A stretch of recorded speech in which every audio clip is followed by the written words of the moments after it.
decided to go live now. I think we are live. I see a sign that says we're live. Oh, there we go. There it is up there. We're live. I'll stop swearing now. We are live. You can swear all you want. I don't really care. But anyhow, we are live. This is episode 12 of the Entrepreneur's Enigma podcast. I have the amazing, talented, Emmy Award-winning Kerry Barrett of Kerry Barrett Consulting. Yeah. It was a former broadcast journalist. Yeah. And there's her Emmy right there, very nicely placed. I like that there. And I love these awards because after you get them, they're just good paperweights. They're totally good paperweights. And you know what? Actually, so I'll tell you, I was trying to record a Instagram reel with this the other day. Yeah. If you check out my Instagram, you'll see it. But I was talking about my fear of public speaking, and so I had a microphone and I threw that up in the air. And then the follow-up was, and I turned that fear into an Emmy Award. And then I had to catch this on the way down, but I stabbed myself. It hurts. It hurts. Oh, the thing's violent. A paperweight, but a weapon. Yeah, but it's a good paperweight. I mean, I know people who won Academy Awards, and they're like, the Oscars just over there. It's like no big deal. I had a friend who worked for Comcast. And they won a digital something Emmy, and he brought it in. He's like, I never take it out of its box. Oh, really? Yeah, he's like, because he's just like, I don't have a place to put it. Like, right. It's not exactly a small award. No, and I used to have this back on that shelf behind me, and then my marketing agency was like, "That's stupid. Nobody can see it." And I'm like, "Well, I feel like it's sort of obnoxious here." But anyway, I do it. Honestly, unless you're really in the know, people might not know that's an Emmy. They might just think it's a paperweight or a weapon, or a piece of office art. Like I have a globe up there. I have a bunch of cloth and jets, and people might not necessarily always identify that as an Emmy. True, you make a very good point. I do every once in a while. My wife will attest. I make a good point every once in a while. So anyhow. Even a broken clock is right twice a day. Exactly. But anyhow, so Kerry, you were in the news business as I was in newspapers. You were in broadcast. Yeah. And you were in it for what, 20 years? Yeah, ish. Some insane amount of time to be in the broadcast business. I mean, newspapers were just as bad. I only made 6 years. They're all dying right now. They're all dying, or they're evolving, which is weird. Like, some of them are evolving nicely. Like New York Times is evolving nicely. Yeah. The WAPO, they're not as evolved as New York Times. But I mean, the Times is, I think, is the only newspaper that's actually figured it out somehow. Yeah. I don't know.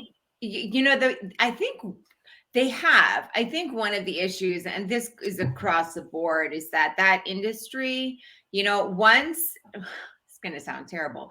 Once everybody over the age of 45 has died off, that's a terrible to say, but it's really below that age. There's almost nobody who's I don't watch the news, watching TV news or reading traditional mainstream newspapers anymore. I think that's where the rubber meets the road, maybe. We'll really have to see how they're able to, will they truly become dinosaurs, or will they have figured out how to move into the younger generations? I'm not sure what the answer is there. With Instagram stories, right? Exactly, or reels. Reels. Actually, New York Times does a very long Instagram story every single day. It's like 100 clips, and they do a good job. I mean, there is. But back to you. So you are now a broadcast, speaking coach, right? How would you describe what you do? That's a very. And I've known you for a few months now. I still can't describe what exactly Kerry does. So, what does Kerry do? You are a former. You and me are in the same boat.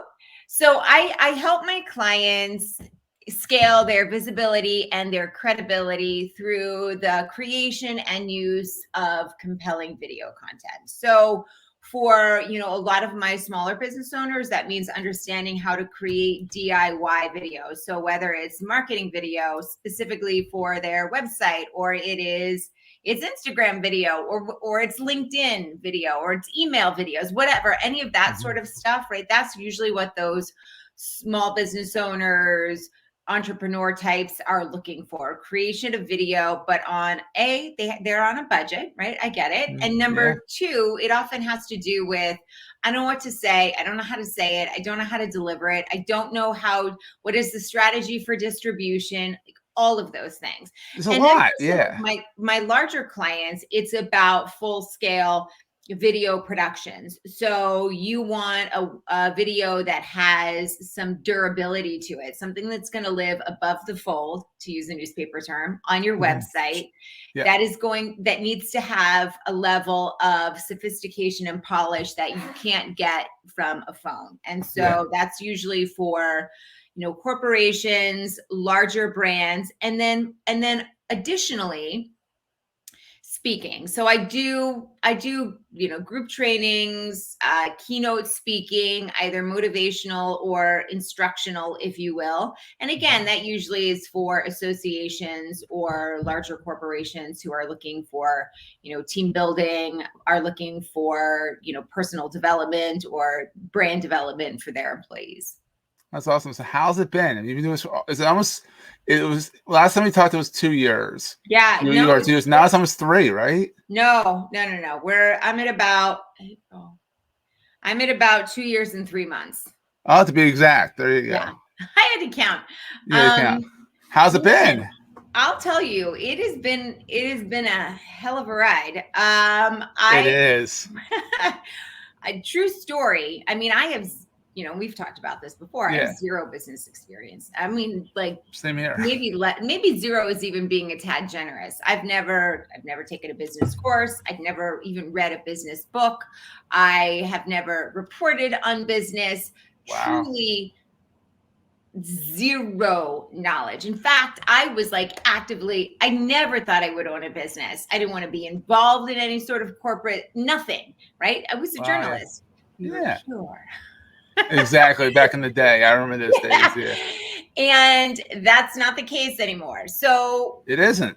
No. And then of course the pandemic, which threw things into sort of a state of chaos, at least for a certain amount of time. And you had to figure out how to move within that and change. And so I've changed even since, 2 years ago, maybe more so than I had anticipated. But I didn't know what a P&L was. I didn't know what one was 9 months in. That usually sneaks up on you. That's P&L. Yeah, it did. It's like, what's a P&L? And your account's like, you need to know this. And I'm like, you know what? Here's how I actually learned. I was in this is pre-pandemic. I was in like a seminar, a bunch of people around, one of those like events, learn these 7 steps for blah, blah, blah, blah, blah. And then they sell you something. Anyway, we were in a circle and I was with all these people who were experienced business owners. They'd all been in, the corporate world or owned businesses for, at least a decade, many of them more. They're like, what do you do when you get a referral? And I'm like, am I supposed to do something? I just say, thank you. And they're like, and how, something about a P&L. And we were going around the room and I'm like, I don't know what that is. Yeah. And then how do you plan on scaling your business? And I'm like, I don't know what scale means. I mean, truly, when I tell you, you're only 9 months into the business. I mean, a lot of times, there's business owners. I feel like there's business owners that can know everything under the sun in business and they still fail. And then there's business owners like us that don't have any business acumen whatsoever. I mean, mine's all self-taught. Yeah. And I've been doing it for 13 years. Right. And you had great success, but you did say the first few years were sort of a shit show, yes? Oh, they were a clusterfuck. Pardon my language. We'll put an explicit tag on this show, but it was a cluster. It was because it was just figuring stuff out and saying, well, I shouldn't have said that to that client, or I should have said this to this client, or should have expected this. And honestly, 3 years into the business, I'm realizing I need to set processes up for certain things, like how to conduct meetings. Like we need to have a welcome meeting, then we have to have a kickoff meeting, then we need all the content first. Right. And I'm 13 years into this business and I'm just figuring this out now. So that's where business school comes in handy, is that you learn that you have to process these first. But I'm like, hey, 13 years, I'm not complaining. No, there you go. Right. You're still standing. Yeah, I'm hobbling, but standing. So what is your sweet spot when it comes to when your business? Like, do you have a favorite? And also, what's your sweet spot? What do most people come to you for? And Yeah, what's your favorite? it's really it's morphed a lot. Mm-hmm. So there are a couple things that I really love doing. So I have some digital courses that are getting ready to launch. In fact, I have a master class that will drop later in August. Woo woo! That I think I signed up for that one. Yeah, did you? Okay, good. I'm so I think I excited sent that you're everything you signed there. up for. I think on the Yes, email yes, list like yes, yes. 15 times. So And so that leads into this first digital course that I'm putting out with a co-creator, the owner of a production company, and it's all about DIY video. it's And awesome. I loved that. Not only was the whole process interesting, and I learned a lot, and I have a couple of other courses that are in the works right now, but I enjoy, as you know, teaching people what I've learned over the course of my news career about Mm-hmm. delivery and presentation and messaging and storytelling. And then my co-host deals with all the tech stuff. So Oh, there you as the go. owner of a production company, she understands, you know, DIY editing and lighting and the right camera to use and Mm-hmm. location scouting and all of that other stuff. So I've absolutely loved that, and I hope that that becomes really the baseline of my business, along with some of the other offerings that I'll put there. You know, the other thing that's changed for me that I really am enjoying is that my client base for individual coaching grew very quickly. A lot of them are Wow. referrals. Some of them saw me on a webinar or connected with me via LinkedIn based on some Mm-hmm. content that I've put out. And they, what I've started to have to do is, in order to be able to serve them and still have time to do, you know, life, Yeah. I'm putting them into a group coaching program. And the group coaching program, which I also really love because it is super stimulating. The students and my clients are able to ask one another questions and bounce Yeah. ideas off of each other. There's a Facebook group where they can continue to post and get Mm-hmm. feedback and critique in between sessions. I do some online office hours so that when people have individual questions, they can contact me that way. And then after, after they've gone through that, if there are, additional questions that they really need some one-on-one consulting for, or someone to walk them through an issue, then they schedule, a one-off Cool. session with me, and Yeah. we can walk through whatever they're facing. But I've found that to be it's a better use of my time. I'm able to prep better to serve the people that are in that group, and it's a really Mm-hmm. dynamic sort of situation, and I really quite enjoy that. That's awesome. I mean, because Yeah. you have three kiddos, four if you count your husband, and so how do you balance? I mean, with entrepreneur life, I mean, 2 years in, 2 years and 3 months in, how do you balance having mommy, mommy, mommy, mommy? Because we all know, like I have an 8-year-old, and it's Yeah. always like daddy, daddy, and then when it's something for mommy, it's something for mommy, and the whole world comes to an end, and it's like he needs mommy now, and there's nothing that daddy can do to keep him away from mommy, who's currently working. Right. Well, so a couple of things. Number one, my husband has installed a deadbolt at the top of my office door that nobody can reach.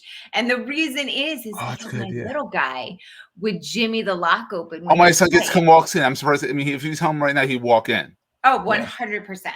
Yeah. You may hear them bang at the door and scream bloody murder as well, but I'll just ignore that. Yeah, I've learned to Just do a that, but little. my son's learned how to unlock the door with a Oh, little yeah. screwdriver. So I'm like, Mhm. I'm actually thinking a deadbolt, but I'm in the basement, and I'm like, I'm not sure if that's safe. But I'm like, Oh, well, safety schmafety, whatever. exactly. You have enough windows. You can just jump out a window if you had Jump to. right out. Um, that is a challenge. I like to say that my name is Kerry, also known as Mom, Mom, Mom, Mom, Mom, Mom, Yeah. Mom, Mom, and it So continues. on, et cetera, and so Yeah, forth. Yeah. exactly. Boy, I'll tell you what, it's been a challenge. I don't think any more of a challenge for me than anybody else, especially given what we're going through. However, I Mhm. always worked outside of the home. I worked in the news business. I never did work from home the way so many people have. And so that was a bit of a learning curve. And you and I were talking a little bit before this podcast started, that I always feel like I'm failing in one way or another. I'm either failing the kids, or I'm failing, business strategy and growth, or heaven forbid, I feel like I'm failing a client. And I always catastrophize it in my mind. I always make it, I have a client that'll email me and be like, we need to talk. And I'll be like, well, I'm getting fired. That's what's happening here. And it's never happened. Nobody's ever said, I don't want to work with you anymore. It's always like, I want to do, some additional content creation, or, can we have a session about this? It's always positive. It seems like it's always positive. Yeah. But in my mind, I have made it every time without failure. I don't learn from the past. It's always like, well, I would like to say that is something from being a new entrepreneur. Like, that's the first few years. No, it's still 13 years into the business. It is still very much like, I want to talk. Someone says I want to talk. I'm like, oh no, now what? Oh, what did I do wrong? Yeah. And you're not the only one that does that. I feel like a lot of entrepreneurs do that, where they're like, it's maybe not hand to mouth per se, but it's still that was a nice chunk of money that they can't afford to lose, and they're afraid they're going to lose it. But then they're like, all the person wants to do is actually throw more money at things. Right. Yeah. I want somebody to show up at my front door with suitcases full of money. I haven't had that happen yet, though. That happens yet. Hasn't it? Might. You never know. But you should go question where that money comes from. So yeah. Well, I'm just glad it's here. Thank you. Thank you very much. Asked. I'm not going to ask any questions. Goodbye. So the answer about how it's all balanced is I haven't found it. I really haven't. And that's like the standard answer, and everybody says that, and there's no such thing as balance, and blah, blah, blah, blah, blah. I will say what I am trying to do, dealing with, everything that's going on in the world, and who knows what's coming up this fall with the Delta variant and everything else, fingers crossed that we get a handle on it before it has the potential to become a bigger issue than it already is. But my point is, I've tried to start thinking beyond the immediate, meaning, when I first started, I was just grabbing every single client that came my way, and it didn't, honest to God, hardly matter what they were willing to pay me. I've now gotten to the point where I am, turning away people who are maybe not a good fit, or who are I'm starting to become more exclusive. And the people who did sign up with me earlier, I weigh the relationship and what we have, beyond just that sort of immediate transaction. Like, what are the potential relationships for them and me down the road to keep this going? Is there, some additional collaboration that's beneficial for both of us? And then there are other people who I'm like, I can't afford to keep doing this for the cost that we were. Here's my new offering. And that's how I sort of came to this idea of the group coaching, which is, I have to find a way to be able to scale this and not be working 12 hours a day. So my strategy now with the courses and the group coaching is to give myself more time to work on the business rather than in it. That's the way. That's another phrase I didn't understand when I first started, and now I do, painfully so. And so I've started to just think about how my offerings can be tweaked to make life work better. I haven't gotten there just yet, but I'm moving in that direction, which is a really nice feeling. That's awesome. Yeah. Well, Kerry, this has been awesome. Like, we're gonna keep this short because I can hear the kids rearing for mommy right now. No, it's fine. It's fine. This is what makes it real. That's the difference between, and this is what I always say: podcasts are not NPR. Yeah. Like, Mark, if you talk, to Carl Castle, you don't hear his grandkids banging on the door during a session, and they're not banging on your door here either. But I'm saying, like, podcasts, they're supposed to be fluid and fun and enjoyable and just a good time. And I mean, also, you also have your own podcast, Marketing Mavens and Mavens of Marketing. Yeah, the Mavens of Marketing. So thank you so much for bringing that up. Yeah, I love it. I listen to it every week. I appreciate it. Thank you. Yeah. It's a lot of fun to do. It's one of those, it's, again, something that I enjoy. It's called the Mavens of Marketing. You can find it on any of, your standard podcast channels, Google and iHeart and Spotify. I also have it up on my Kajabi site, which is where my course lives, one of them anyway. And there's also a YouTube channel. So there's a video component. We do a lot of fun edits with the show. It makes it really entertaining and also super informational. So it's, it's all about marketing, obviously, but it's really soup to nuts. It is, email list building. It is network marketing. It's about affiliate marketing. Oh, it's fantastic. How do you take a great headshot that, shows a cohesive brand, and how do you leverage that? How do you leverage an online community for profit? It runs across the board. I host it with Rachel Durkin, who is the president of Paradigm Marketing and Design, which is a marketing agency based in New Jersey. And we have amazing guests. You have so much fun. It sounds like you have so much fun. It is. And like I said, it's not NPR. It's not NBC or Fox News or anything like that. We're just buttoned up. It's fun. Yeah. And you get to shine that way. So let's put up real fast. You can check out Kerry at KerryBarrettConsulting.com. Yeah. You can find her over at the real Kerry Barrett, which I thought was very Kerry B. Thanks. Which is real with 2 E's, as in like a demo reel. I like that. There you go, video reel. You got it. Well done. I was a former journalist. I get it. Exactly. You're probably the only person who's picked up on that, but thank you. And you can always subscribe to our show, Going to Entrepreneurs Enigma. That is actually going to eventually go over to the Goldstein Media's website, and then it's going to be, I'm rejiggering everything. So that's my own little nightmare going on right now. So your show's always so much fun. I love it. It's fun. It's fun talking to another one who escaped the journalism world. Oh God! And when I say escape, I say it the nicest way possible. I hear you.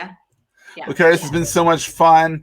I'll let you go gallivanting around the world with your kiddos. I'm sure they want their mommy because their mom's fun. I'm just gonna go get a gin and tonic. Is it too early? It's 5 o'clock. Actually, it is 5 o'clock. Probably in Japan. Past 5 in Japan. So. Yeah, I know. There you go. Yeah. Awesome, Kerry. This has been fun. Thank you, Seth. It's always a pleasure. All right.